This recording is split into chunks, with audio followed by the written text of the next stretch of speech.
Huwag mong hayaang mamatay ang bata, Winnie. Gawin mo ang lahat. Dahil iyan ang tanging magdadala ng apelidong Castro.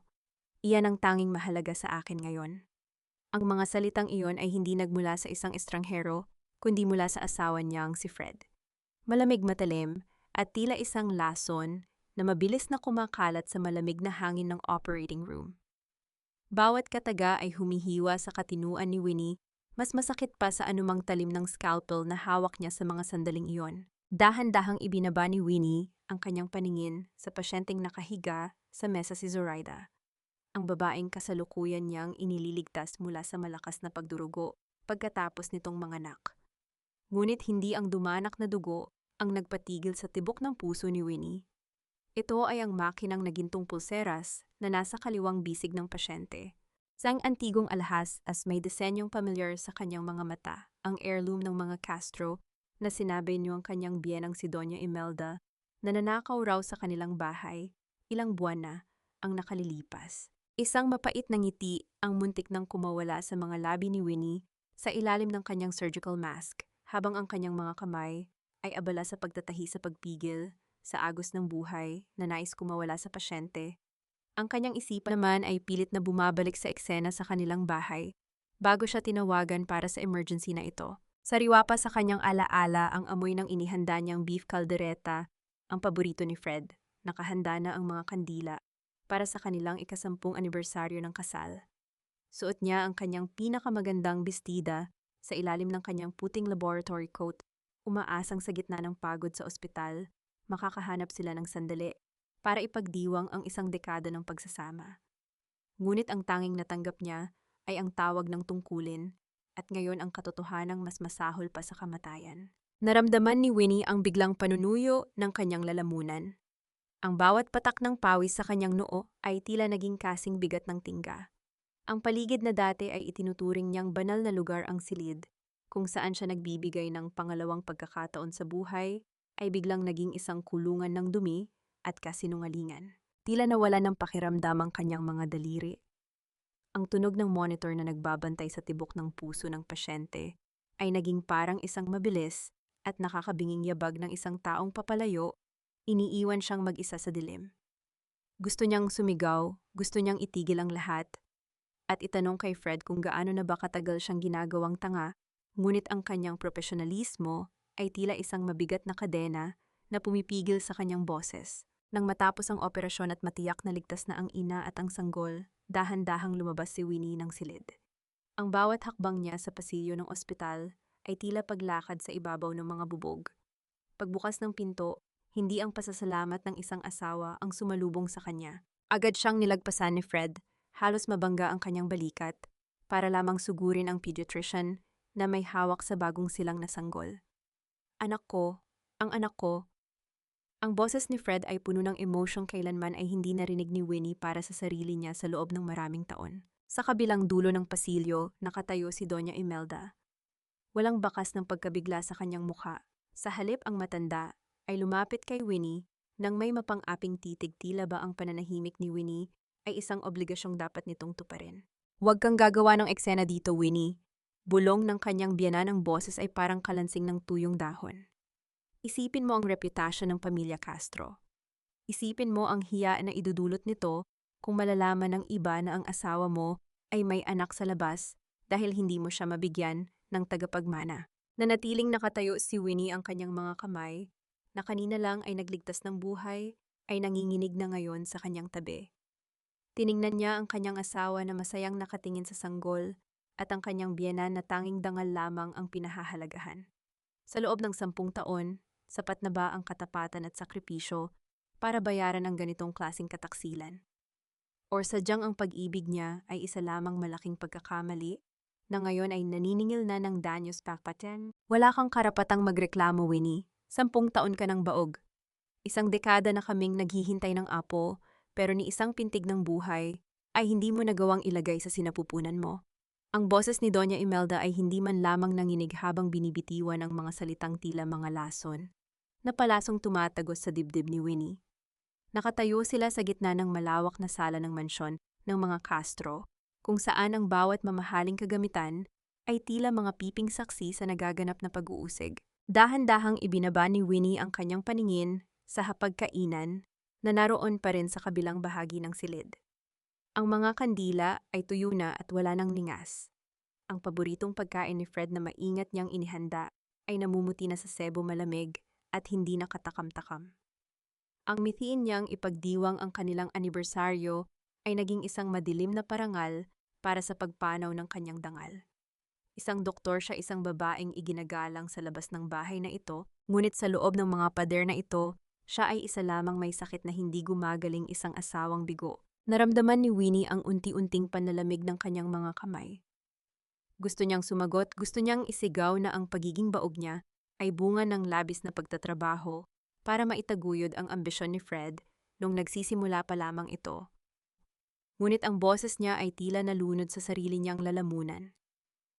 Ang kanyang puso ay parang isang basong kristal na dahan-dahang nagkakalamat, hindi dahil sa isang malakas na bagsak, kundi dahil sa bigat ng bawat salitang ipinapataw sa kanya.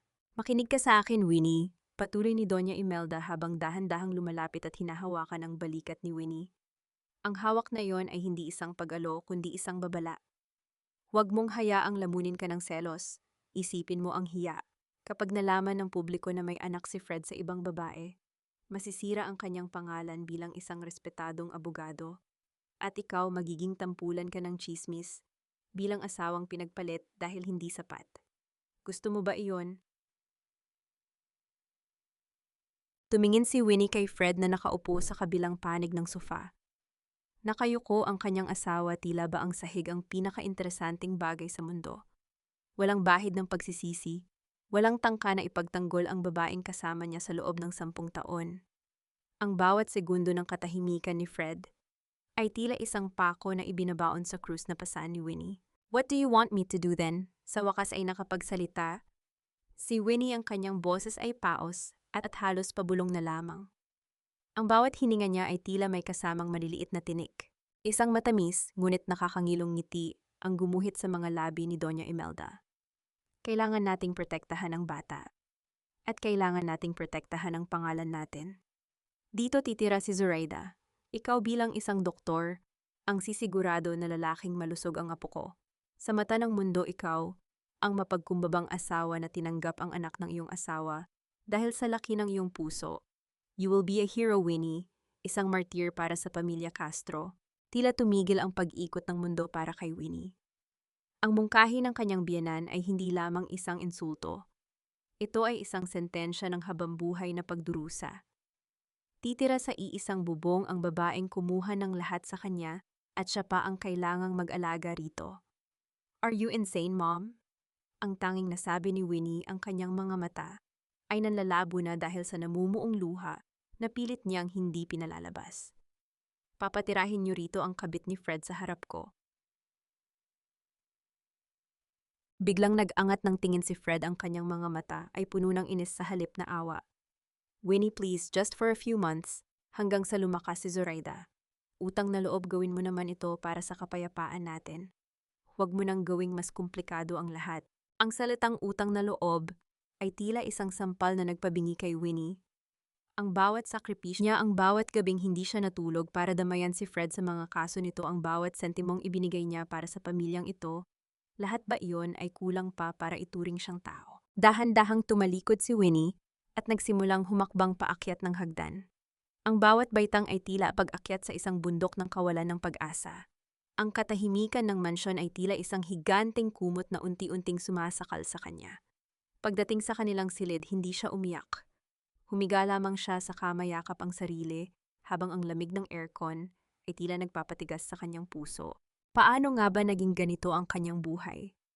Ang kamay na sinanay na magligtas ng buhay ngayon ay tila ginagamit para itahi ang sarili niyang libingan. At ang masakit na tanong na pilit bumabalik sa kanyang isipan, hanggang saan nga ba ang hangganan ng kanyang pagtitiis bago siya tuluyang maglaho? Sa kailaliman ng gabi, isang mahinang katok ang narinig ni Winnie sa kanyang pinto. Hindi iyon si Fred. Ang boses ni Doña Imelda ay muling narinig, mas malinaw at mas mapangahas kaysa kanina. "Winnie, bukas na bukas din darating na ang mga gamit ni Zoraida. Ihanda mo na ang kwarto sa tabi ng sa inyo. Huwag mong kalilimutan ang bawat kilos mo ay nakasalalay sa dangal ng pamilyang ito." Dito mo ilagay ang mga gamit niya sa master's bedroom, Fred. Mas malaki ang bintana rito, mas presko ang hangin para sa bata. Ang utos na iyon ni Doña Imelda ay tila isang malakas na kulog na yumanig sa buong pagkatao ni Winnie habang nakatayo siya sa pintuan ng sarili niyang silid. Pinanood niya ang mga tauhan ng bahay na bitbit ang mga maleta ni Zoraida, mga maletang puno ng mga gamit na alam niyang binili gamit ang perang pinaghirapan niya sa ospital. Ang bawat kalansing ng mga hanger sa loob ng closet na dati ay sa kanya lamang ay tila mga kuko na kumakalmot sa kanyang alaala. Dahan-dahang lumapit si Winnie sa kanyang vanity mirror. Doon nakita niya ang isang estranghero. Ang mga mata niyang dati ay puno ng ningning at dedikasyon sa kanyang mga pasyente ngayon ay tila dalawang tuyong balon na lamang. Wala nang luha dahil ang sakit ay masyado nang malalim para dumaan sa mga mata. Ang bawat pabango ni Zoraida na sumasama sa hangin ng silid ay unti-unting pumapatay sa amoy ng kanyang sariling pagkatao. Winnie, huwag ka nang tumingin ng ganyan, wika ni Fred habang abala sa pag-aayos ng mga unan para kay Zoraida. Sabi naman ni Mommy, temporarily lang ito. Sa guest room ka muna matulog. Mas maliit doon, mas madali mong malilinis. Isang mapait na sikdo ng dibdib ang naramdaman ni Winnie.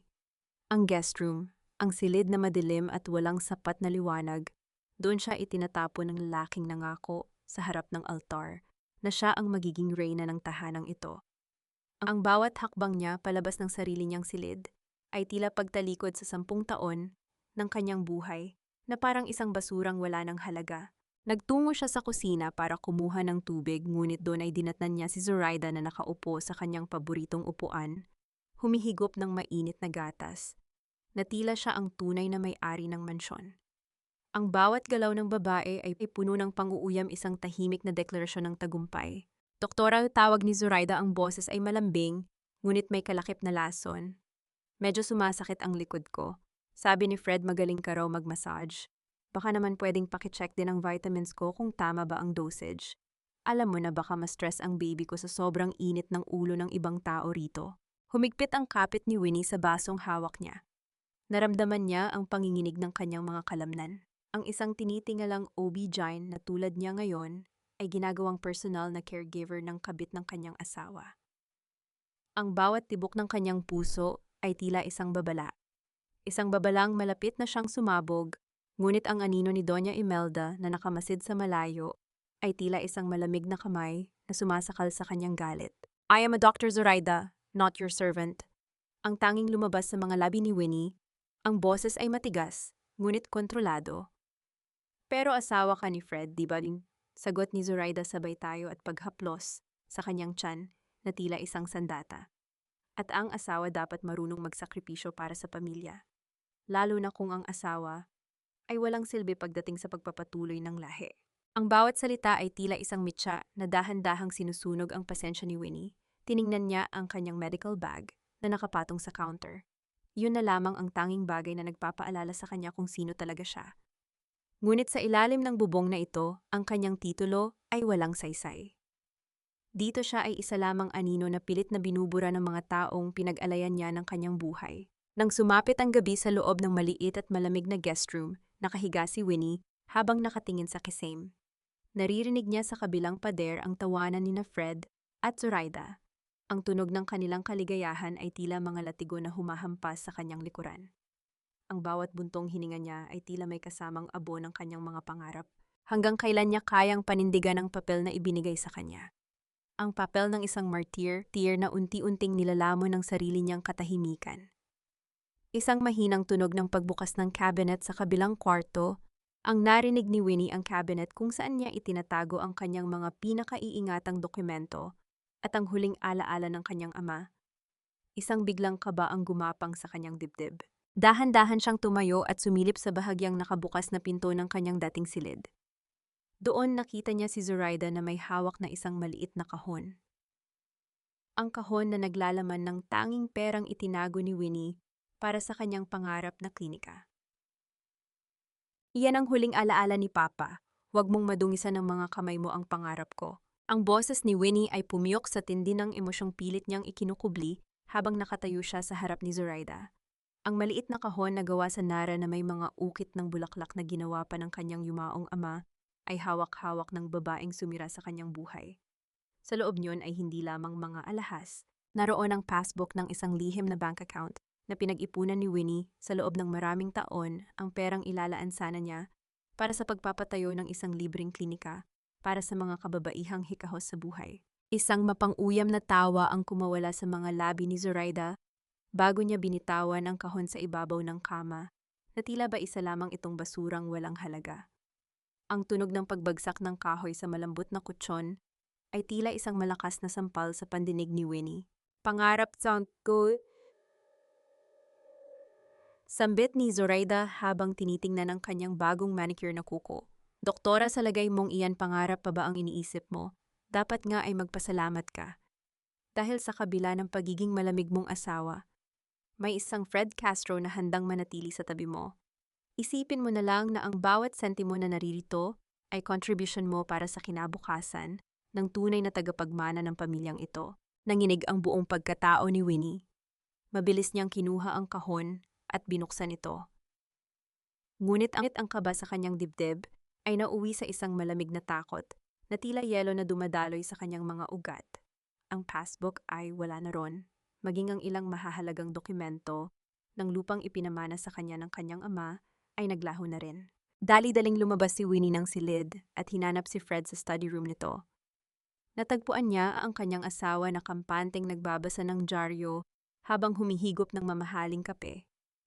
Ang bawat sentimo ng kapeng iyon, ang bawat gamit sa bahay na ito, ay tila naging mga piping saksi sa kanyang paghihirap. Fred, nasaan ang passbook ko? Nasaan ang mga titulo ng lupa ni Papa? Ang tanong ni Winnie, ang boses ay nanginginig sa galit at pait. Hindi man lamang nag-angat ng tingin si Fred. Ginamit ko na, Winnie. Kailangan nating bayaran ang deposito para sa bagong condominium ni Zoraida. At saka may mga utang din ako sa negosyo na kailangang ayusin. Huwag kang madamot. Asawa kita, di ba? Ang pera mo ay pera ko rin. Tila gumuho ang langit sa ibabaw ni Winnie. Ang perang binuo niya mula sa libu-libong oras ng pagpupuyat sa ospital, mula sa mga operasyong nagligtas ng buhay, ay winaldas lamang ng kanyang asawa para sa luho ng kabit nito. Ang bawat sakripisyo niya para sa pangarap ng kanyang ama ay tinunaw ni Fred sa isang iglap ng kataksilan. Pera ko yon, Fred. Pinaghirapan ko yon bago pa tayo ikasal. Sigaw ni Winnie ang unang pagkakataon na hinayaan niyang kumawala ang kanyang galit sa loob ng mansyong iyon. Biglang tumayo si Fred at hinampas ang mesa. Ang tunog ng kanyang palad sa matigas na kahoy ay tila isang pagbabanta. Wala akong pakialam dito sa bahay na ito. Ang salita ko ang batas. Kung ayaw mong lumabas ang baho nating dalawa at mapahiya ang pangalan mo bilang doktora, manahimik ka. Magtrabaho ka na lang uli, tutal naman doon ka magaling, di ba? Sa pagtatrabaho hanggang sa makalimutan mo ng maging isang babae. Ang bawat salita ni Fred ay tila isang kutsilyo na dahan-dahang hinihiwa ang puso ni Winnie. Tumalikod siya hindi dahil sa takot, kundi dahil sa matinding pandidiri sa lalaking minahal niya. Habang naglalakad siya sa madilim na pasilyo patungo sa guest room, naramdaman niya ang isang mahinang hawak sa kanyang siko. Si Tia Merly, ang matandang katulong na tila naging pangalawang ina niya sa bahay na iyon. Ang mga mata ng matanda ay puno ng awa at lungkot. Lumingon-lingon muna si Tia Merly bago mabilis na inabot kay Winnie ang isang maliit at lumang cellphone na nakabalot sa panyo. Doktora, itago mo ito, pabulong na wika ni Tia Merly. Ang kanyang boses ay nanginginig sa kaba. Nahulog ito ni Zoraida sa ilalim ng sofa kanina. May mga mensahe rito na hindi dapat mabasa ni Fred. Baka ito na ang susi para makalaya ka sa impyernong ito. Humigpit ang kapit ni Winnie sa cellphone. Ang lamig ng kagamitang iyon sa kanyang palad ay tila nagbigay ng isang maliit na kislap ng pag-asa sa gitna ng kadiliman. Tiningnan niya ang matanda at sa isang sandali nagkaintindihan ang dalawang babaeng kapwa-biktima ng kalupitan ng mga Castro. Pumasok si Winnie sa kanyang silid at nanginginig na binuksan ang cellphone. Ang unang mensaheng bumulaga sa kanya ay nagmula sa isang hindi nakapangalang numero at ang mga salitang naroon ay nagpatigil sa mundo ni Winnie. Osa, ang tanging liwanag sa loob ng madilim na guest room ay ang asul na sinag na nagmumula sa screen ng maliit na cellphone na hawak ni Winnie.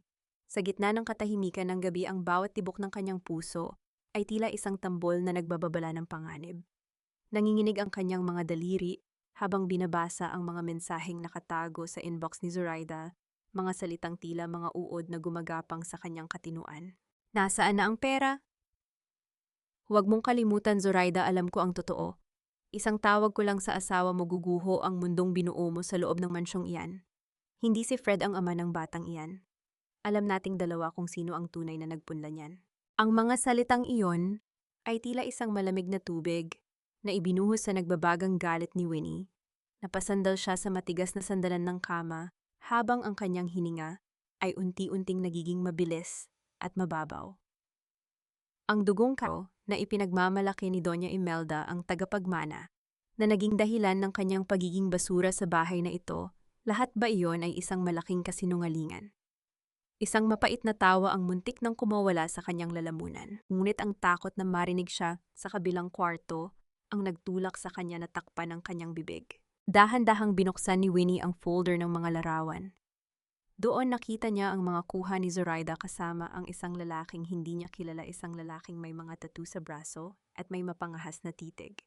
Hindi kailangan ng isang doktor na tulad niya ang masusing pagsusuri para makita ang pagiging malapit ng dalawa sa mga larawan. Ang paraan ng paghaplos ng lalaki sa tiyan ni Zoraida, ang mga ngiting hindi kailanman ipinakita ng babae kay Fred, lahat ay malinaw na ebidensya ng isang mas malalim at madilim na ugnayan. Diyos ko, pabulong na sambit ni Winnie, ang kanyang mga mata ay nanlalaki sa bawat paglipat ng larawan. Fred, ginagawa mo itong impyerno ang buhay ko para sa isang kasinungalingan. Naramdaman ni Winnie ang isang kakaibang pakiramdam na dumadaloy sa kanyang mga ugat. Hindi na ito ang dating Winnie na sugatan at talunan. Sa bawat segundo ng pagbabasa niya, sa mga pagbabanta ng lalaking nagngangalang Rico, nararamdaman niya ang unti-unting pagtigas ng kanyang kalooban. Ang kanyang profesional na kaisipan ay nagsimulang mag-analisa. Bilang isang OB-GYN, alam niya ang mga legal at medical na paraan para patunayan ang katotohanan. Ngunit kailangan niya ng tamang panahon. Biglang natigil ang kanyang pag-iisip nang makarinig siya ng marahang yabag sa labas ng kanyang pinto. Mabilis niyang itinago ang cellphone sa ilalim ng kanyang unan at nagkunwaring natutulog. Ang tunog ng pagpihit ng doorknob ay tila isang babala. Pumasok ang anino ng isang tao at ang amoy ng pamilyar na pabango ay nagpabigat sa hangin. Si Fred. Lumapit ang kanyang asawa sa gilid ng kama at nanatiling nakatayo roon ng ilang sandali, walang salita, walang haplos. Ang katahimikan ni Fred ay tila isang mabigat na pasanin na nais nitong iwan sa silid ni Winnie bago ito muling lumabas at dahan-dahang isara ang pinto. Nang muling mapag-isa, inilabas ni Winnie ang cellphone. Ang kanyang mga mata ay nagniningning na ngayon hindi dahil sa luha, kundi dahil sa isang bagong layunin. Tiningnan niya ang huling mensahe mula kay Rico. Buksan mo ang email mo, isinend ko na ang kopya ng ultrasound mula sa kabilang clinic. Tignan natin kung kakayanin pa ni Fred na tingnan ka kapag nalaman niyang hindi sa kanya ang batang iyan. Napahawak si Winnie sa kanyang dibdib. May isang malaking katanungan na nabuo sa kanyang isipan, sino ba talaga itong si Rico? At bakit niya ginagawa ito kay Zoraida? Ngunit higit sa lahat, hanggang kailan kayang panindigan ni Winnie ang papel ng isang bulag at bingi habang hawak na niya ang susi ng kanyang kalayaan. Dahan-dahan siyang tumayo at lumapit sa bintana, tinitingnan ang madilim na hardin ng mansyon. Ang mga puno ay tila mga higanting sumasayaw. Sa ilalim ng buwan, saksi sa kanyang lihim na panata. Bukas magsisimula ang kanyang sariling operasyon, isang operasyong hindi para magligtas ng buhay, kundi para bawiin ang sa kanya. Ang amoy ng mamahaling pabango at ang halimuyak ng mga bulaklak sa garden ay abot hanggang sa loob ng madilim na kusina. Ngunit mas nangingibabaw ang amoy ng sabon sa panghugas ng pinggan na nakadikit sa mga kamay ni Winnie, habang naririnig niya ang mga tawanan at kalansing ng mga baso ng wine mula sa labas. Mas lalong bumabaon ang bawat kurot ng sakit sa kanyang puso. Ang gabing ito ay ang engranding selebrasyon para sa kaarawan ni Doña Imelda. Isang piging kung saan ang lahat ng matataas na tao sa lipunan ay imbitado lahat, maliban sa tunay na asawa ni Fred Castro. Winnie, siguraduhin mong malinis ang bawat sulok ng lababo bago ka magpahinga. Ayaw kong makakita ng kahit isang mantsa kapag pumasok ang mga catering staff para magligpit. Ang malamig na utos ni Fred habang inaayos ang kanyang kurbata sa harap ng salamin sa hallway. Suot nito ang isang pasadyang tuxedo na lalong nagpatingkad sa kanyang pagiging abogado, ngunit para kay Winnie ang lalaking ito ay tila isang estrangherong may pusong bato. Fred, kaarawan ito ng mommy mo. Bilang asawa mo dapat ay nandoon ako sa tabi mo para batiin siya. Mahinang tugon ni Winnie. Ang kanyang tinig ay tila isang piping pagsusumamo na pilit na binabasag ng katahimikan ng kusina. Isang mapang-uyam na tawa ang narinig niya mula sa pinto. Doon ay nakatayo si Zoraida, suot ang isang mamahaling silk gown na kulay asul na sadyang idinisenyo para ipakita ang kanyang bahagyang lumalaking tiyan. Ang gintong pulseras na ninakaw sa dangal ni Winnie ay makinang na nakapulupot sa bisig ng babae. "Doktora, huwag ka namang masyadong ambisyosa," wika ni Zoraida habang dahan-dahang lumalapit at kumuha ng isang baso ng tubig. Sabi ni Mommy Imelda, mas mabuting huwag ka nang lumabas para hindi magtanong ang mga bisita kung bakit hanggang ngayon ay tuyo pa rin ang matris mo. Isipin mo na lang na ginagawa namin ito para sa protection ng iyong image. Mas mabuti nang isipin nilang abala ka sa ospital kaysa makita nilang nagmumukha kang basahan sa tabi ni Fred. Tumingin si Winnie kay Fred, umaasang makakita ng kahit katiting na pagtatanggol, ngunit ang kanyang asawa ay tumalikod lamang at inalalayan si Zoraida palabas. "Let's go, Zoraida, baka hinihintay na tayo ng mga bisita." "Winnie, gawin mo na lang ang sinabi ko. Huwag mo nang dagdagan ang iniisip ko." Naiwan si Winnie sa gitna ng malawak na kusina, nakatitig sa tumpok ng mga maruruming pinggan na iniwan ng mga tauhan ng bahay. Ang bawat patak ng tubig mula sa gripo ay tila isang ritmo ng kanyang pagluha na ayaw nang lumabas. Dahan-dahan niyang isinawsaw ang kanyang mga kamay sa malamig at mabulang tubig. Ang mga kamay na ginagamit sa maselang operasyon, ang mga kamay na pinagkakatiwalaan ng maraming buhay, ngayon ay abala sa pagkayod ng mga natirang pagkain mula sa mga pinggan ng mga taong humahamak sa kanya. Habang kinukuskus niya ang isang porselanang plato, nakita niya ang sariling refleksyon sa malinaw na tubig. Ang kanyang buhok ay gulo-gulo, ang kanyang mga mata ay malalim, ang itim na bilog sa paligid, at ang kanyang labi ay maputla.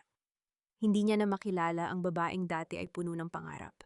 Sa bawat kuskus niya, tila binubura rin niya ang natitirang respeto sa kanyang sarili.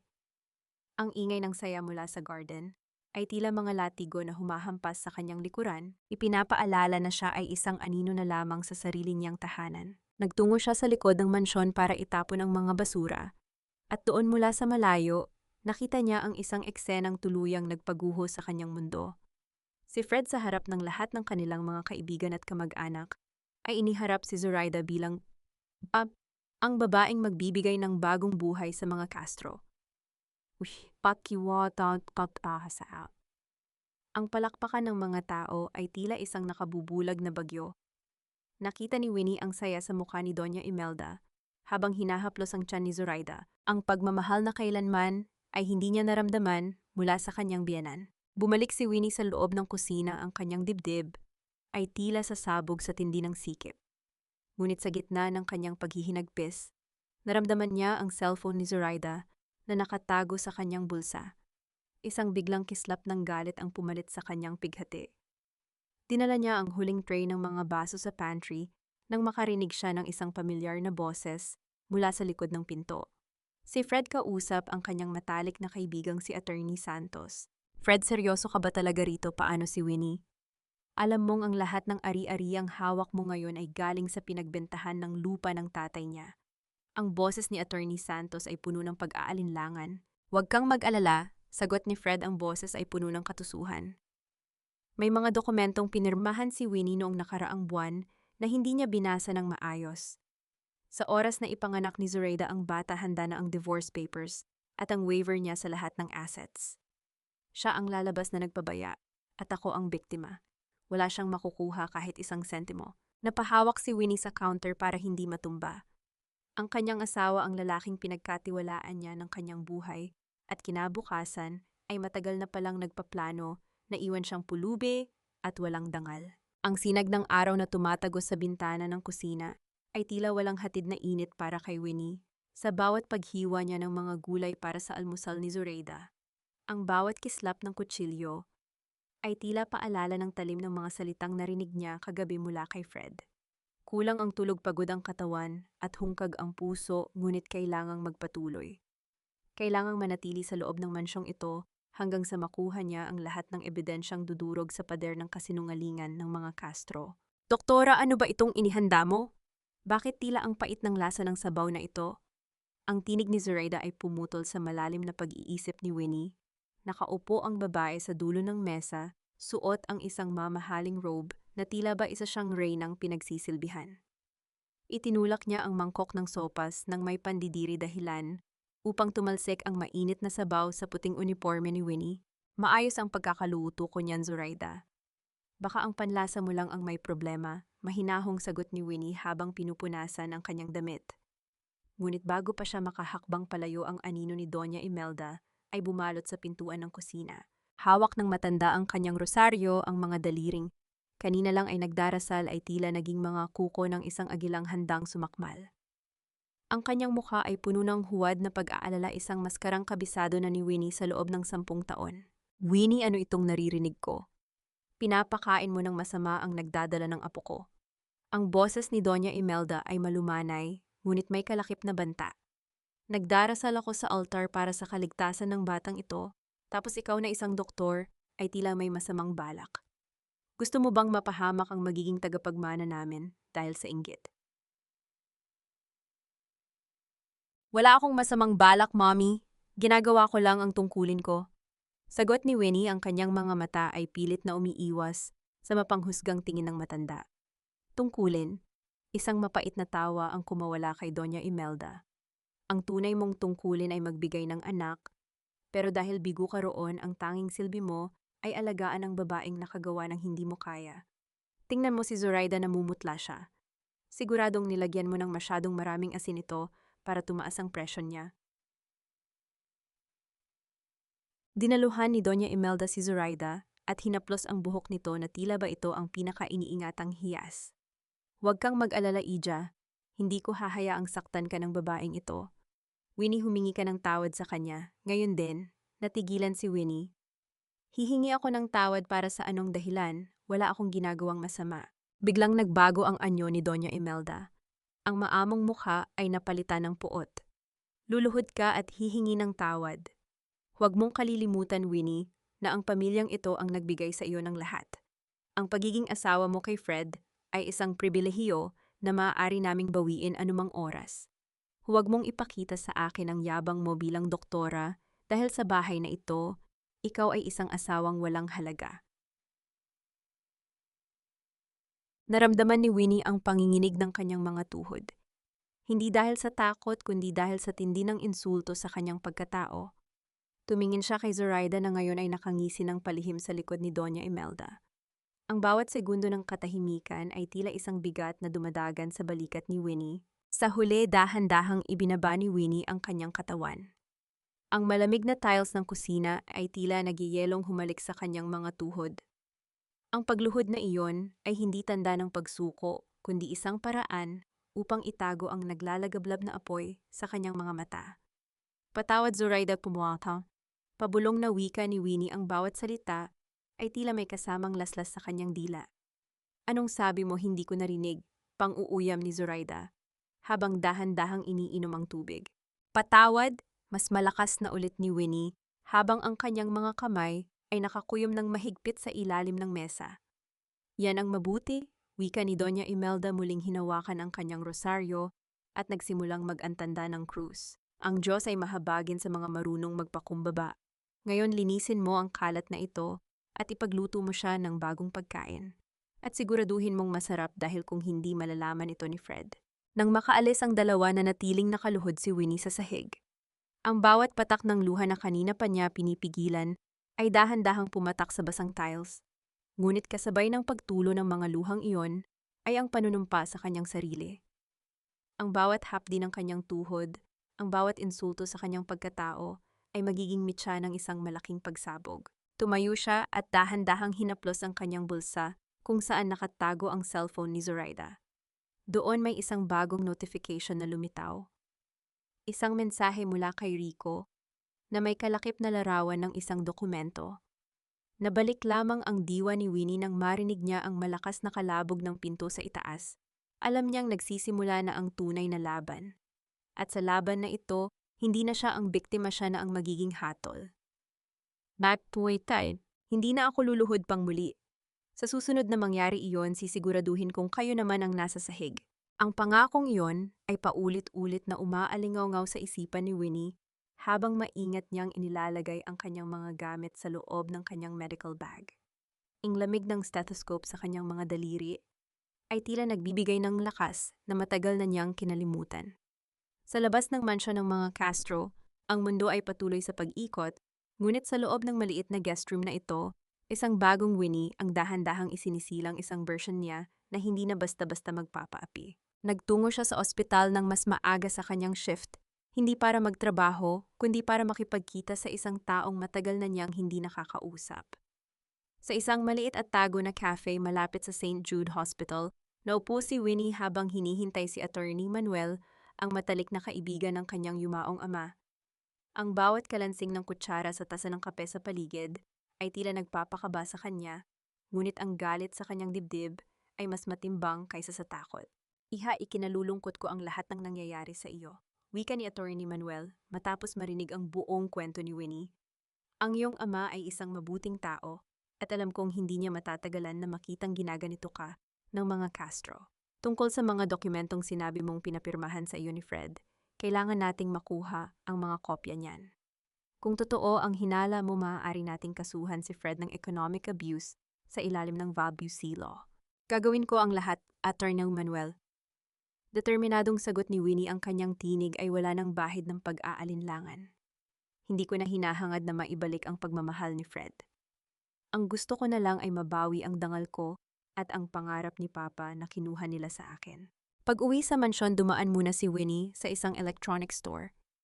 Bumili siya ng maliliit at hindi kapansin-pansing mga camera, mga kagamitang magsisilbing kanyang mga mata sa bawat sulok ng bahay na dati ay itinuturing niyang tahanan. Ang kanyang mga kamay na sanay sa maselang operasyon ay naging kasing bilis at kasing tumpak sa pagkakabit ng mga ito sa loob ng library ni Fred at sa ilalim ng plorera sa sala. Nang pumasok siya sa kanyang silid, kinuha ni Winnie ang isang lumang litrato ng kanyang ama mula sa kanyang pitaka. Dahan-dahan niyang hinaplos ang mukha ng matanda sa larawan, habang ang isang mainit na luha ay dahan-dahang gumapang sa kanyang pisngi. Ito na ang golden moment na matagal na niyang hinihintay, ang sandaling naramdaman niyang muli ang presensya ng kanyang ama. Tila ba sinasabi nito na huwag siyang susuko? Pamalapit na pabulong niyang wika sa gitna ng katahimikan ng silid. Hindi ko hahayaang mapunta sa wala ang lahat ng pinaghirapan niyo. Nabalik lamang ang diwa ni Winnie nang marinig ang tunog ng sasakyan ni Fred na pumarada sa tapat ng bahay. Mabilis niyang itinago ang kanyang laptop at ang mga resibo ng kanyang binili. Lumabas siya ng silid at nasalubong si Zoraida sa pasilyo na tila ba may hinahanap. "Doktora, bakit tila ang aga mong umuwi ngayon?" Tanong ni Zoraida, ang mga mata nito ay puno ng paghihinala. "At bakit parang may kakaiba sa mga kilos mo? Huwag mong sabihing nagpaplano ka na namang lagyan ng kung ano ang pagkain ko.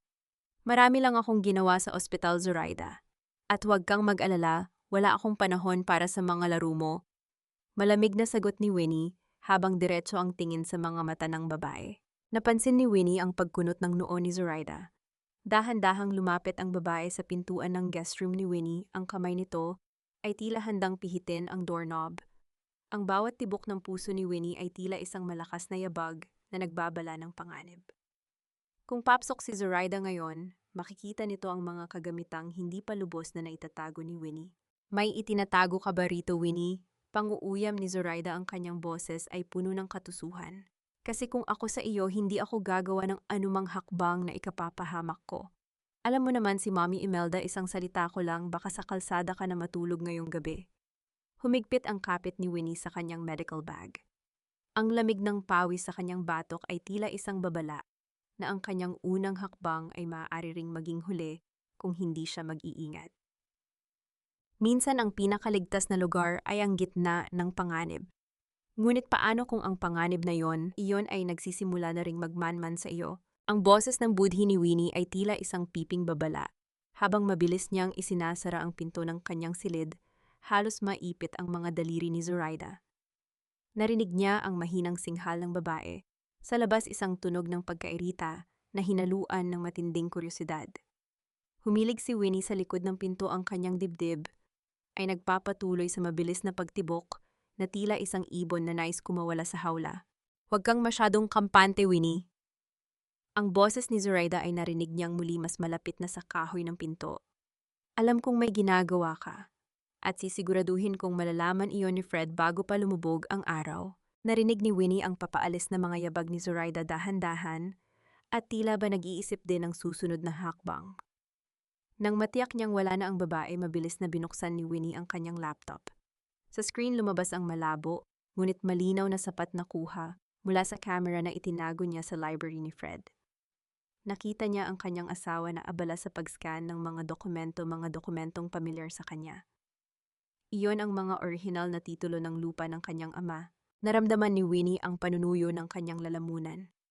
Ang bawat galaw ni Fred, ang bawat paghaplos nito sa papel, ay tila paglapastangan sa alaala ng kanyang magulang, ngunit kailangang magtiis. Isang maling galaw at mawawalan siya ng pagkakataong mabawi ang lahat. Nabalik lamang ang diwa ni Winnie nang makarinig siya ng marahang katok sa pinto. Hindi ito ang mapangahas na katok ni Zoraida, kundi ang mahinang kaluskos, na tila ba ayaw makagising ng sinuman. Pagbukas niya, tumambad ang mukha ni Tia Merly na may hawak na isang tasa ng mainit na tsa. Uminom ka muna nito, doktora, pabulong na wika ng matanda habang dahan-dahang pumapasok. Napansin ko ang panginginig ng iyong mga kamay kanina sa hapag. Huwag mong hayaang ubusin ka ng galit. Ang katahimikan ay iyong sandata, ngunit kailangan mo ring magpahinga. Ito ang golden moment ni Winnie sa gitna ng bagyo. Ang init ng tasa sa kanyang palad at ang mapagmahal na tingin ni Tia Merly ay tila isang yakap mula sa kanyang namayapang ina. Sa loob ng mansyong ito na puno ng mga lobo, meron pa rin palang isang kaluluwang handang dumamay sa kanya nang walang hinihintay na kapalit. Salamat, Tia Merly. Tugon ni Winnie, ang kanyang boses ay bahagyang nanginig. Kayo na lang ang tanging nagpapaalala sa akin na tao pa rin ako. Ngunit ang kapayapaang iyon ay mabilis na naglaho. Habang inililigpit ni Tia Merly ang mga gamit, biglang narinig ang isang tunog mula sa loob ng bag ni Winnie, isang mahabang pag-vibrate ng cellphone. Ang cellphone ni Zoraida. Nagkatinginan ang dalawa. Mabilis na kinuha ni Winnie ang bag at hinanap ang gadget. Ang pangalang Rico ay kumikislap sa screen. Ang bawat pag-vibrate ay tila isang malakas na pintig na maaaring makatawag ng pansin ng sinuman sa labas. Sagutin mo na, doktora, bulong ni Tia Merly, habang ang kanyang mga mata ay nakatitig sa pinto. Hindi sumagot si Winnie. Hinintay niyang tumigil ang pag-vibrate, ngunit muli itong tumunog. Kasunod nito ay isang mensahe. Nasa tapat ako ng gate. Lumabas ka kung ayaw mong pasukin ko ang mansyong iyan at ipakita kay Fred ang lahat. Ubos na ang pasensya ko, Zoraida. Napatayo si Winnie. Ito na ang pagkakataong makita kung sino ang lalaking ito. Ngunit bago pa siya makakilos, narinig niya ang malakas na sigaw ni Zoraida mula sa hallway sa itaas. Fred, nasaan ang cellphone ko? Sigurado akong naiwan ko iyon sa sala kanina pero wala na roon. May nagnanakaw ng gamit ko sa bahay na ito. Ang bawat yabag ni Zoraida na papalapit sa guest room ay tila isang hatol ng kamatayan.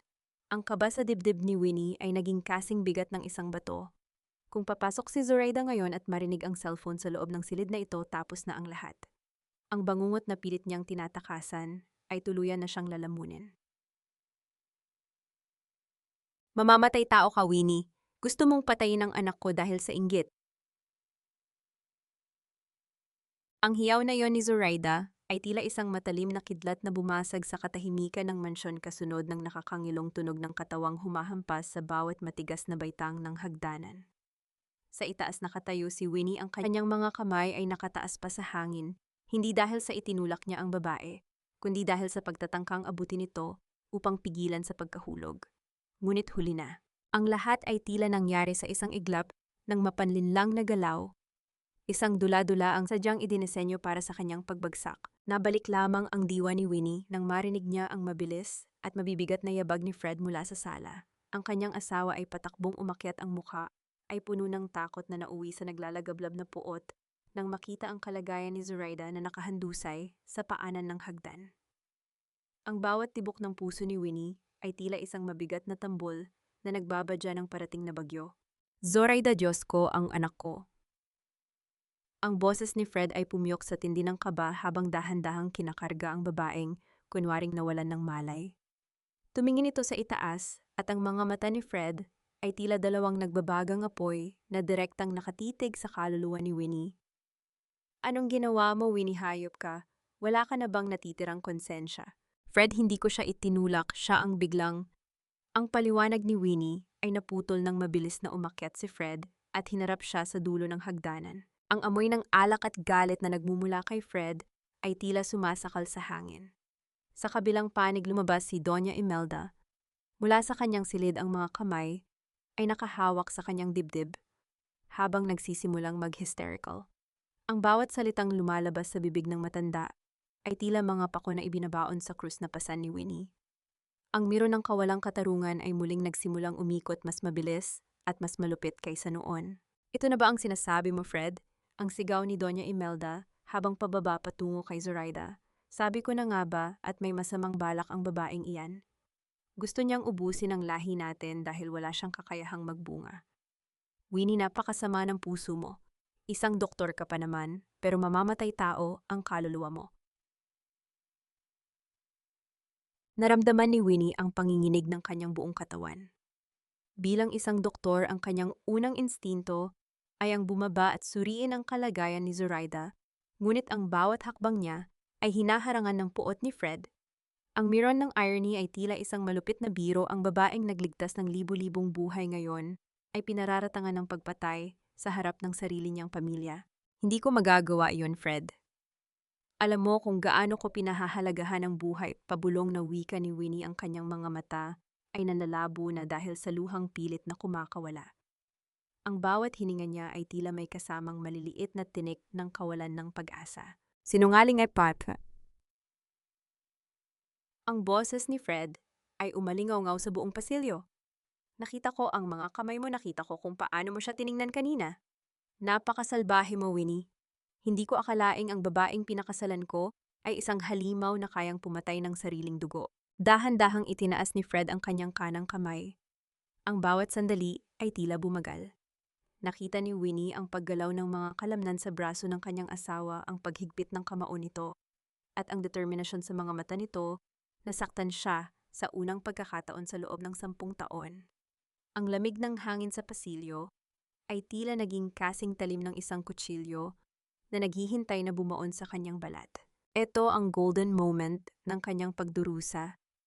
Ang sandaling na pagtanto ni Winnie na ang lahat ng kanyang sakripisyo, ang lahat ng kanyang pagtitiis, ay nauwi lamang sa isang nakataas na kamay na handang burahin ang huling bakas ng kanyang dangal bilang asawa. Ang bawat alaala ng kanilang masasayang sandali ay tila mga abo na tinatangay ng hangin ng kataksilan. Sa ibaba, dahan-dahang nagmulat ng mata si Zoraida, at sa isang maikling sandali na walang nakakakita, isang mapanuring ngisi ang gumuhit sa mga labi nito habang nakatingin kay Winnie. Isang ngisi ng tagumpay, isang ngisi na nagsasabing nakuha na nito ang lahat. Bumalik ang tingin ni Winnie kay Fred. Ang kamay ng kanyang asawa ay mabilis na humahataw pababa, isang malakas na dampi na nakatadhana para sa kanyang pisngi. Ang bawat himaymay ng kanyang pagkatao ay naghanda para sa sakit, para sa huling sampal na tuluyang puputol sa tanikala ng kanyang pagiging martir. Huwag mong ituloy ang balak mo, Fred. Dahil sa sandaling dumapo ang palad mo sa mukha ko, iyon na ang huling pagkakataong makikita mo ang Winnie na kilala mo. Ang boses ni Winnie ay hindi sumigaw. Ito ay malamig, matigas at may awtoridad ng isang doktor na kasalukuyang nag-oopera sa isang critical na pasyente. Sa isang mabilis at tumpak na pagkilos, sinalo ng kanyang kanang kamay ang pulso ni Fred bago pa man ito tuluyang humalik sa kanyang pisngi.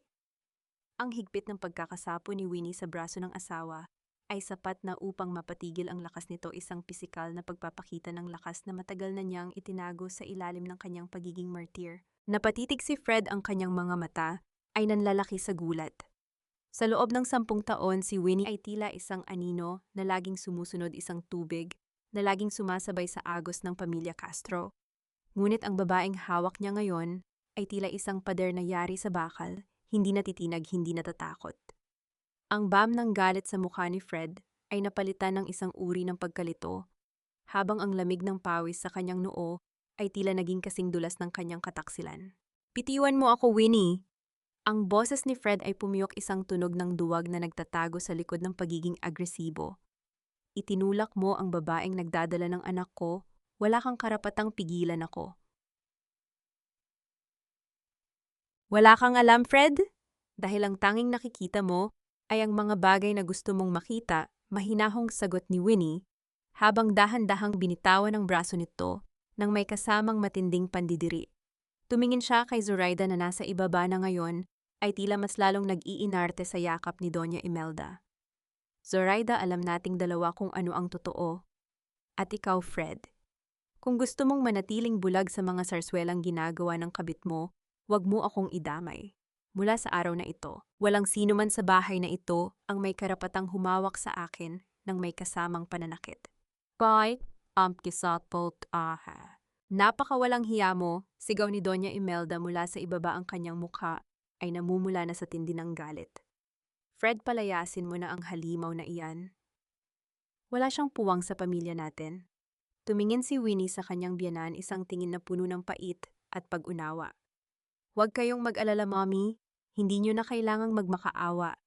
Darating ang araw na kayo mismo ang hihiling na manatili ako rito, pero sa oras na iyon sarado na ang pinto ko para sa inyo. Tinalikuran ni Winnie ang lahat. Ang bawat hakbang niya patungo sa kanyang silid ay tila pagbasag sa mga tanikala na sumasakal sa kanyang pagkatao.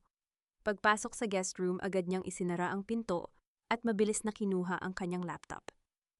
Ang panginginig ng kanyang mga daliri ay hindi dahil sa takot, kundi dahil sa adrenaline ng kanyang pagkakagising. It's ang golden moment ni Winnie, ang sandali, kung saan ang kanyang mga kamay na binuo para magligtas at katagtas at magpagaling ay nagsimula ng gamitin para sa sarili niyang protection. Sa screen ng laptop, binuksan niya ang footage mula sa camera na itinago niya sa pasilyo kanina. Naramdaman ni Winnie ang panunuyo ng kanyang lalamunan habang pinapanood ang bawat segundo. Doon malinaw na nakita kung paano sadyang itinatama ni Zoraida ang sariling paa, kung paano ito dahan-dahang bumagsak ng may kontrol, at kung paano ito ngumiti bago pa man dumating si Fred. Ngunit may higit pang nakakagulantang. Sa footage nakita rin ni Winnie si Doña Imelda na nakatayo sa isang sulok na kamasid sa buong pangyayari at tumatango ng may pagsang-ayon habang pinapanood ang aksidente ni Zoraida. Diyos ko, lahat sila ay magkakasabwat. Pabulong na wika ni Winnie, ang kanyang puso ay tila nadudurog sa tindi ng sakit, ngunit ang bawat piraso nito ay mabilis na nabubuo bilang isang matigas na bato. Nabalik lamang ang diwa ni Winnie nang marinig niya ang tunog ng notification mula sa cellphone ni Zoraida na nakatago sa kanyang drawer. Isang bagong mensahe mula kay Rico. Ngunit sa pagkakataong ito, hindi lang ito simpleng babala. Nakuha ko na ang resulta ng DNA mula sa laboratorio na binayaran mo noon, Zoraida. Alam na nating 0% ang posibilidad na si Fred ang ama. Kung ayaw mong ipadala ko ito sa mansyon ng mga Castro, sa loob ng 1 oras, ihanda mo na ang 5 milyong hiningi ko. Hindi na ako nagbibiro. Napahawak si Winnie sa kanyang bibig. Ang miro ng tadhana ay tila isang malupit ngunit makatarungang hukom. Hawak na niya ang huling alas. Ngunit ang mas malaking tanong ay kung paano niya ito gagamitin sa paraang hindi lamang dudurog kay Fred, kundi magbabalik sa kanya ng lahat ng ninakaw sa kanya, pati na ang kanyang pangarap. Isang malakas na kalabog sa pinto ang muling bumasag sa katahimikan. Hindi ito si Fred. Ang boses ni Chamerly ay narinig ni Winnie, puno ng takot at pagmamadali. Doktora, buksan niyo ang pinto, si Fred. Kinuha niya ang mga gamit niyo at sinisilaban na sa likod ng bahay. Kailangan niyo siyang pigilan. Sunugin mo ang lahat, Fred. Sunugin mo ang bawat piraso ng telang nagpapaalala sa iyo na may asawa kang mas matino at mas desente kaysa sa lason na pinili mo. Ang boses ni Winnie ay hindi nanginig habang nakatayo siya sa beranda, nakatanaw sa likod ng bahay, kung saan ang isang maliit na apoy ay dahan-dahang lumalamon sa kanyang mga damit-libro at maging ang kanyang puting laboratory coat. Ang bawat dila ng apoy na sumasayaw sa dilim ay tila mga demonyong nagdiriwang sa pagkawasak ng kanyang lumang buhay. Nakita niya si Fred pawisan at hingal na tila ba ang pagsunog sa mga gamit ni Winnie ay magbubura rin sa bigat ng kanyang sariling kasalanan. Naramdaman ni Winnie ang init ng apoy mula sa malayo, ngunit sa loob ng kanyang dibdib ay may isang uri ng yelo na hindi na kailanman matutunaw. Ang bawat abo na tinatangay ng hangin ay tila mga alaala ng 10 taon na ngayon ay wala ng silbi. Ang contextual needle ay lalong bumaon nang makita niyang itinapon ni Fred sa apoy ang isang lumang litrato, ang tanging litrato nila noong araw ng kanilang kasal, kung saan kapwa pa sila nakangiti ng tapat. Ang miro ng tadhana ay sadyang malupit. Sa araw na dapat sana ay ipinagdiriwang ang kanilang pagmamahalan, Ang tanging natira ay ang usok ng puot. Ito ang nararapat sa iyo, sigaw ni Fred habang nakatingin sa itaas, ang kanyang mukha ay maliwanag dahil sa ningas ng apoy. Wala kang ititira sa bahay na ito, aalis ka rito ng walang dala gaya ng pagpasok mo, walang kwenta. Hindi sumagot si Winnie. Ang internal crumbling ay hindi nagpakita sa kanyang mukha, kundi sa paraan ng pagkapit niya sa rehas ng beranda hanggang sa mamuti ang kanyang mga buko-buko. Sa bawat segundo ng panonood sa apoy, untunting nabubuo ang kanyang plano. Ang echoing question na naiwan sa kanyang isipan ay simple. Gaano kaya kabilis magbabago ang ningas sa mga mata ni Fred kapag ang apoy ng katotohanan naman ang tumupok sa kanya? Nabalik lamang ang diwa ni Winnie nang marinig ang marahang pagpasok ni Doña Imelda sa kanyang silid. Ang matanda ay suot na ang kanyang mamahaling gown para sa gabi ng parangal, ang gabi kung saan pararangalan ang pamilya Castro para sa kanilang mga donasyon sa simbahan at charity. Mag-ayos ka na, Winnie. Malamig na wika ni Doña Imelda habang tinitingnan ang kanyang sarili sa salamin. Ayaw kong makita ng mga bisita na namumugto ang mga mata mo. Sa gabing ito, kailangan mong gampanan ang papel ng isang mapagmahal at sumusuportang asawa. Isuot mo ang pulang terno na binili ko. Gusto kong magmukha tayong perpektong pamilya sa harap ng mga kamera. Isang mapait na ngiti ang gumuhit sa mga labi ni Winnie. Huwag kayong mag-alala, Mommy. Sisiguraduhin kong magiging unforgettable ang gabing ito para sa inyong lahat. Isusuot ko ang pula, ang kulay ng tagumpay. Nang makaalis ang matanda, mabilis na kumilos si Winnie. Kinuha niya ang cellphone ni Zoraida na itinago niya sa loob ng isang butas, sa dingding. Tinawagan niya si Attorney Manuel. Ang bawat salitang binitawan niya ay tumpak at walang alinlangan.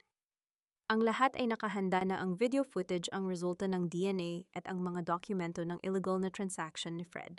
Pumunta si Winnie sa banyo at binuksan ang gripo. Ang tunog ng tubig na bumabagsak sa lababo ay tila isang malakas na ulan na naghuhugas sa kanyang takot. Tiningnan niya ang kanyang reflection. Hindi na siya ang Winnie na kailangang sumunod sa bawat kumpas ng pamilya Castro. Ang kanyang mga mata ay nagniningning na ngayon sa determination. Tia Merly, tawag niya nang makita ang matanda sa pintuan. Pakidala itong USB sa technician ng hotel. Sabihin mo ito ang surprise presentation ni Fred para sa pamilya. Huwag kang papayag na tingnan nila ang laman hanggat hindi pa nagsisimula ang programa. Tumango si Chamerly, ang kanyang mga mata ay puno ng pag-asa para kay Winnie. Mag-iingat ka, doktora. Ang Diyos ay nasa panig ng mga inaapi. Habang nagbibihis, narinig ni Winnie ang ingay ng mga sasakyan sa labas. Ang pagdating ng mga bisita, ang kalansing ng mga alahas, at ang huwad na tawanan ay nagsisimula ng bumalot sa mansyon.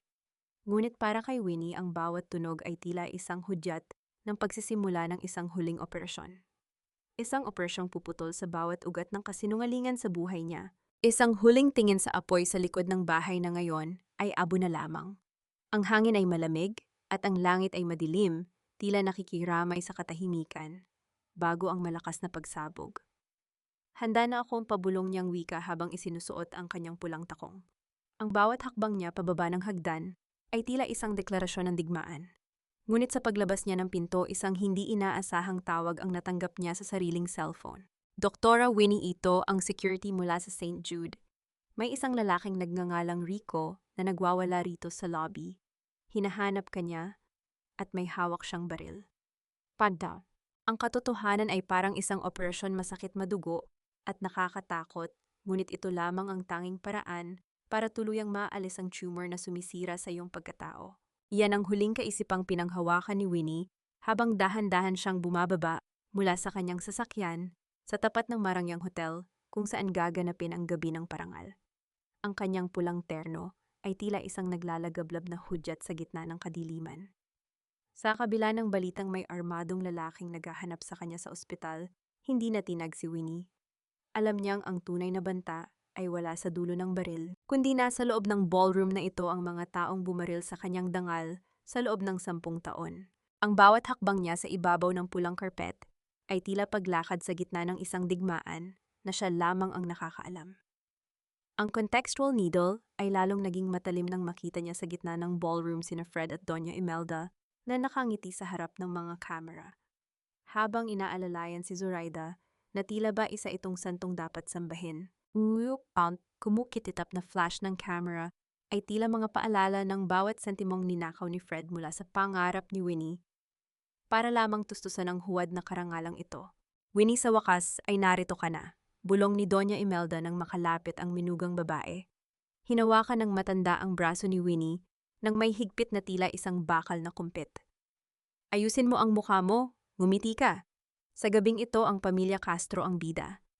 Huwag mong hayaang masira ang hiya namin dahil sa mga drama mo. Hindi sumagot si Winnie. Tumingin siya kay Fred na ngayon ay tila nakalimutan na ang pagsunog sa mga gamit niya kanina.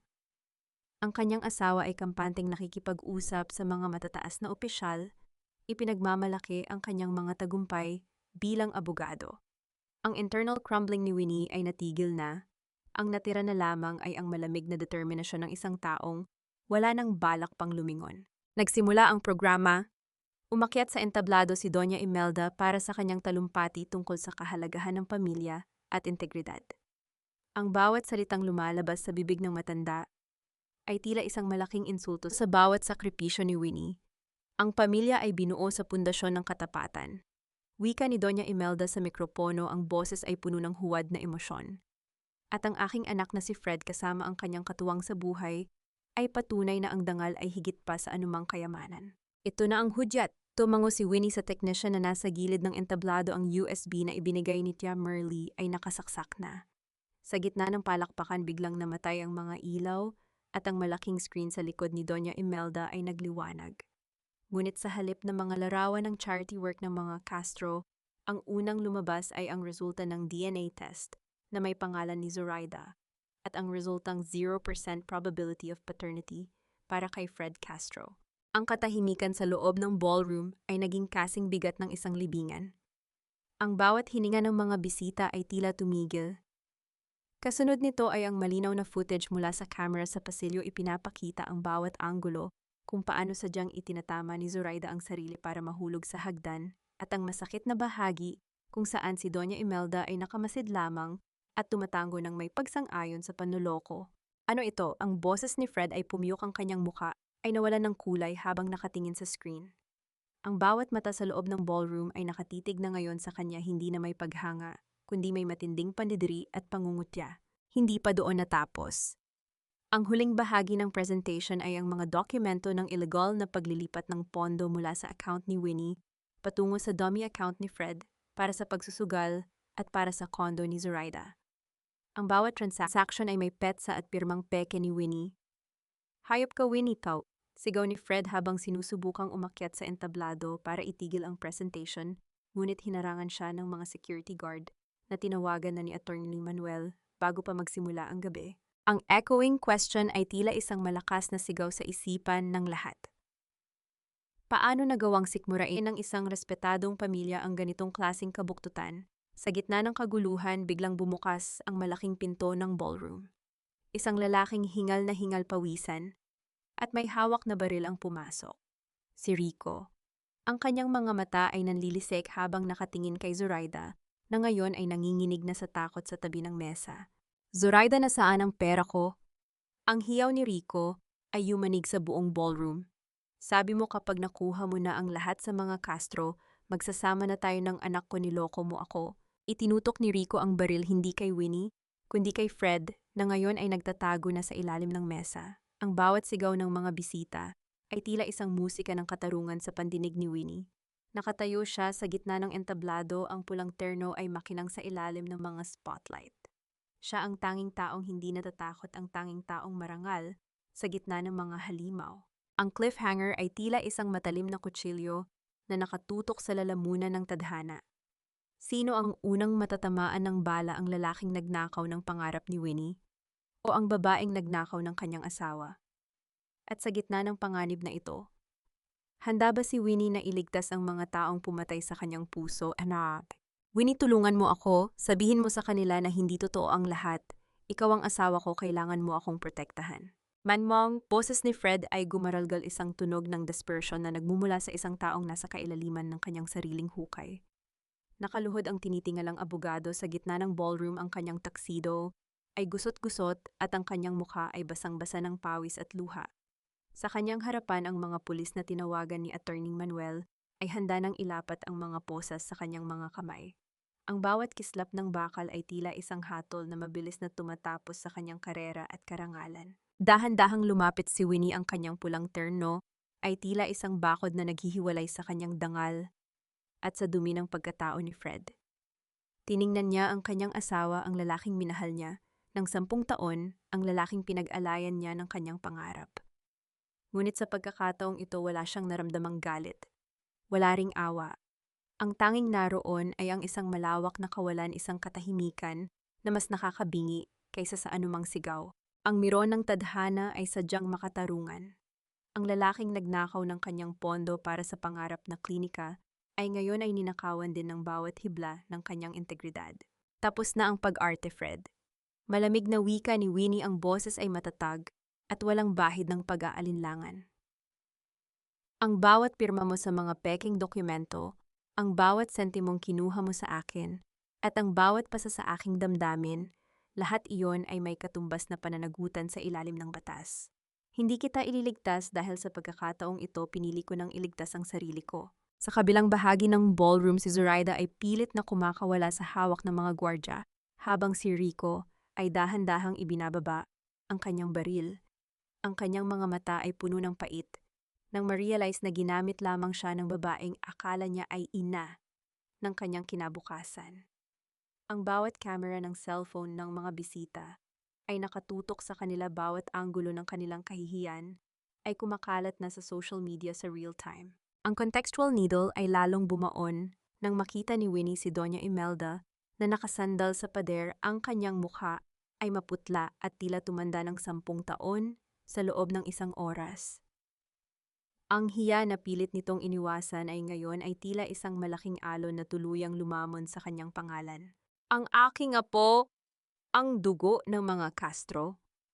Ang pabulong na wika ni Doña Imelda, ang kanyang mga kamay ay nanginginig habang nakatingin sa screen na nagpapakita pa rin ng 0% DNA probability. Ang bawat hininga ng matanda ay tila isang pagsisisi na huli na para bigkasin. Ito ang golden moment ni Winnie, ang sandaling dahan-dahan niyang hinubad ang kanyang singsing sa kasal. Ang gintong bilog na dati ay simbolo ng walang hanggang pangako, ay tila naging isang mabigat na pasanin na ngayon ay handa na niyang bitawan. Inilagay niya ito sa ibabaw ng mesa sa tapat ni Fred. Ang tunog ng bakal na tumama sa kristal ay tila isang huling tuldok sa isang mahabang kabanata ng kanyang buhay. Isama na ninyo siya, utos ng opisyal ng pulisya, habang dahan-dahang hinihila si Fred palabas. Winnie, patawarin mo ako, gagawin ko ang lahat, Winnie. Ang hiyaw ni Fred ay umalingaw-ngaw hanggang sa labas ng ballroom, hanggang sa mawala ito sa ingay ng mga sirena ng pulisya na naghihintay sa labas. Naiwan si Winnie sa gitna ng ballroom sa ilalim ng nagniningning na mga chandelier. Ang bawat bisita ay dahan-dahang lumalapit sa kanya, hindi para magbigay ng parangal sa pamilya Castro, kundi para humingi ng paumanhin sa kanilang pananahimik habang siya ay inaapi. Ngunit hindi na kailangan ni Winnie ang kanilang simpatya. Ang bawat hibla ng kanyang pagkatao ay nakatutok na sa hinaharap. Lumapit sa kanya si Attorney Manuel at inabot ang isang folder. Nakuha na natin ang freeze order sa lahat ng assets, Winnie. Lahat ng kinuha niya sa iyo ay maibabalik, pati na ang lupang ipinamana ng iyong ama. Malaya ka na. Huminga ng malalim si Winnie. Ang internal crumbling ay tuluyan ng natigil at sa halip ay isang bagong pundasyon ang nagsimulang mabuo. Tumingin siya sa malayo, tila nakikita na ang dalampasigan kung saan ang mga alon ay malayang sumasayaw sa ilalim ng buwan. Ang bawat sugat sa kanyang puso ay dahan-dahan nang naghihilom, hindi dahil sa paghihiganti, kundi dahil sa katotohanang natagpuan na niya muli ang kanyang sarili. Ang cliffhanger ay tila isang mahinang hangin na nagdadala ng isang bagong katanungan. Sa paglisan ni Winnie sa mundong ito ng kasinungalingan, handa na ba siyang buksan muli ang kanyang puso para sa isang taong matagal nang naghihintay sa kanya sa pampang ng bagong simula? O sadyang ang kalayaan ay sapat na para punan ng bawat puwang sa kanyang kaluluwa? Ang alat hangin na nagmumula sa dagat ay tila isang malamig na haplos na nagpapahilom sa bawat natitirang hapdi sa balat ni Winnie. Habang nakatayo siya sa dalampasigan ng isang maliit na bayan sa Bataan, ang tunog ng bawat paghampas ng alon sa pampang ay tila isang banayad na himig na nagbubura sa bawat sigaw at panlalait na tiniis niya sa loob ng mansyon ng mga Castro. Ang sikat ng araw sa umaga ay nagniningning sa ibabaw ng tubig. Tila libu-libong diamante na nagbibigay ng bagong pag-asa sa isang pusong. Akala niya ay habambuhay ng mananatiling bato. Dahan-dahang lumingon si Winnie sa likuran kung saan nakatayo ang isang maliit, ngunit malinis na puting gusali. Sa itaas ng pintuan nakasabit ang isang kahoy na karatula, Luwalhati Free Clinic for Women and Children. Ito ang katuparan ng pangarap na muntik nang manakaw ni Fred ang pangarap ng kanyang ama na maglingkod sa mga taong walang kakayahang magbayad para sa kalinga ng isang doktor. Ang bawat gamit sa loob mula sa mga higaan hanggang sa mga gamot ay nabili mula sa bawat sentimong nabawi niya sa tulong ni Attorney Manuel. Ang miron ng tadhana ay nagpakita ng katarungan. Ang bawat sakripisyo niya sa ospital sa lungsod ay naging binhi para sa isang bagong buhay dito sa lalawigan. Naramdaman ni Winnie ang isang kakaibang gaan sa kanyang dibdib. Wala na ang mga tanikala ng hiya at utang na loob na dati ay sumasakal sa kanyang bawat hininga. Ayon sa huling balitang natanggap niya si Fred, ay kasalukuyang nasa loob ng kulungan habang hinihintay ang pinal na hatol sa kasong economic abuse at falsification of documents. Si Doña Imelda naman ay nananatiling nag-iisa sa kanilang mansyon na unti-unti nang kinukuha ng bangko, iniwan ng lahat ng mga kaibigang dati ay kasama sa kanyang huwad na karangalan. Si Zoraida matapos malaman ni Fred na hindi sa kanya ang bata itinaboy ito ni Doña Imelda sa kalsada at ngayon ay balitang bumalik sa hirap kasama si Rico. Ang hagupit ng karma ay tila isang malakas na bagyo na dumaan at tumupok sa bawat kasinungalingan, nag-iiwan lamang ng mga taong may malinis na kalooban. Ito ang golden moment ni Winnie, ang sandaling dahan-dahan niyang inilabas ang isang maliit na panyo mula sa kanyang bulsa. Sa loob niyon ay ang singsing na ginto na simbolo ng kanyang 10 taong pagkabilanggo. Tumingin siya sa malayo sa abot tanaw kung saan nagtatagpo ang langit at dagat. Sa isang mabilis ngunit mapayapang kilos inihagis ni Winnie ang singsing patungo sa kailaliman ng asul na tubig. Pinanood niya ang bawat kislap nito bago ito tuluyang nilamon ng mga alon. Hudyat na ang huling bakas ng kanyang nakaraan ay tuluyan na ring naglaho. Doktora Winnie, handa na po ang unang pasyente niyo sa loob. Ang boses ni Chamerly ay narinig niya mula sa beranda ng klinika. Ang matanda ay sumama sa kanya sa bataan, piniling manilbihan sa babaeng itinuring na niyang tunay na anak. Papunta na ako, Tia Merly, tugon ni Winnie. Ang kanyang mga mata ay nagniningning sa tunay na ligaya. Nabalik lamang ang diwa ni Winnie nang maramdaman niya ang isang anino sa kanyang tabi.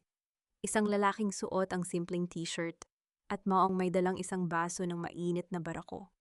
Si Arnel ang doktor na dati ay nakasama niya sa mga medical mission noong siya ay nagsisimula pa lamang at ngayon ay ang kanyang katuwang sa klinika. Masyado mong pinapagod ang sarili mo sa pagtingin sa dagat, Winnie.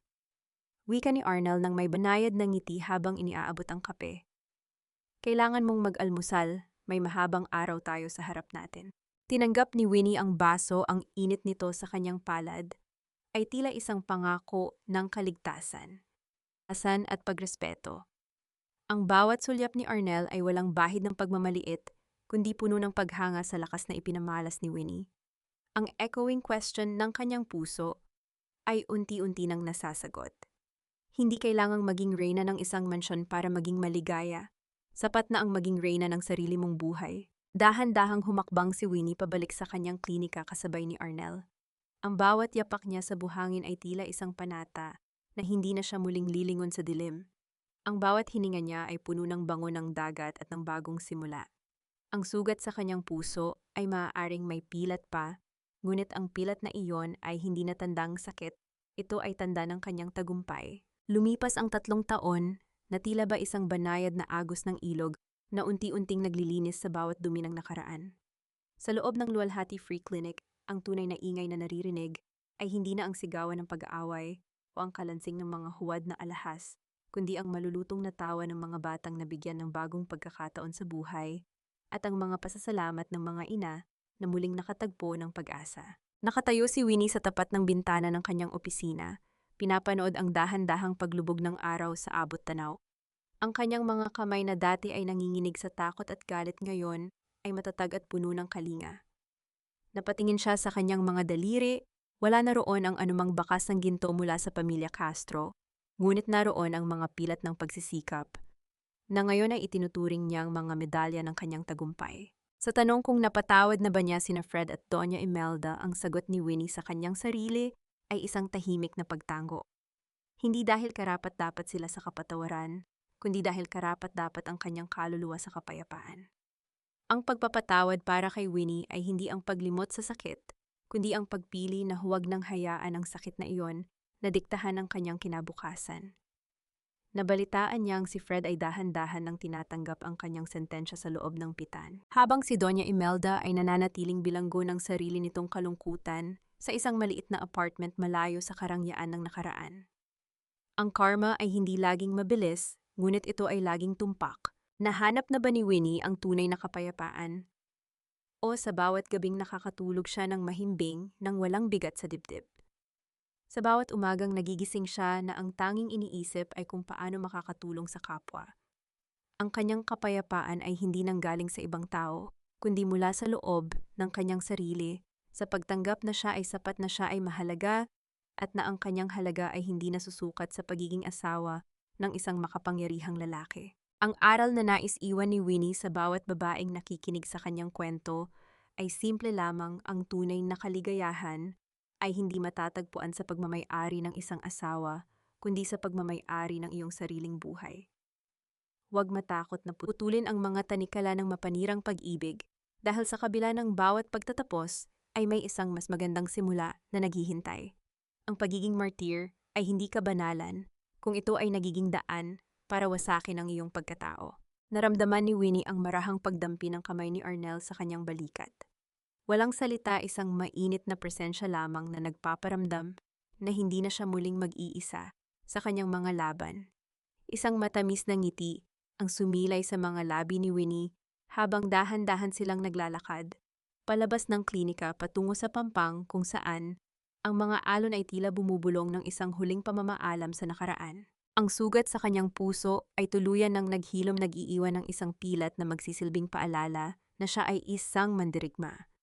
At sa ilalim ng nagniningning ng mga bituin, si Winnie ay hindi na lamang isang biktima ng tadhana, siya na ang tunay na arkitekto ng sarili niyang kaligayahan.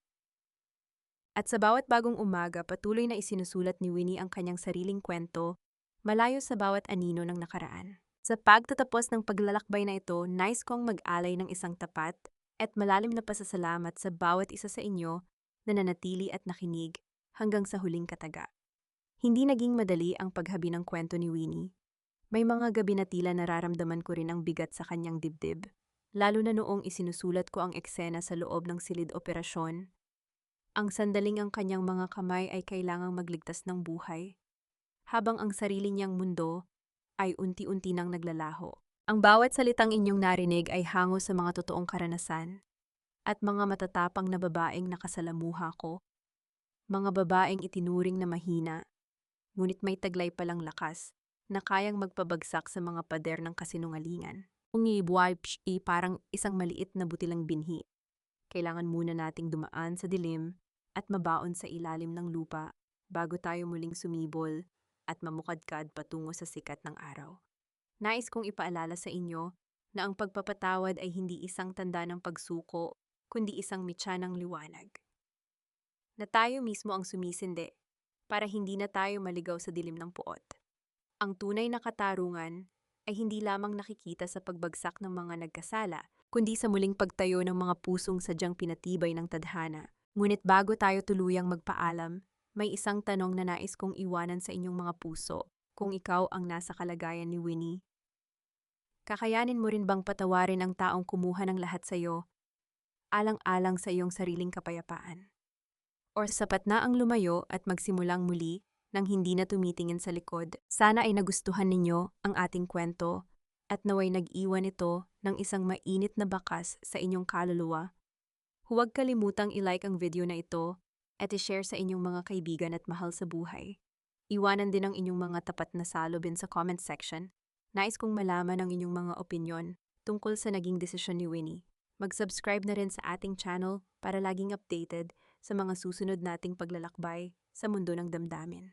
Hanggang sa muli nating pagkikita. Naway manatiling nagniningning ang pag-asa sa bawat isa sa inyo.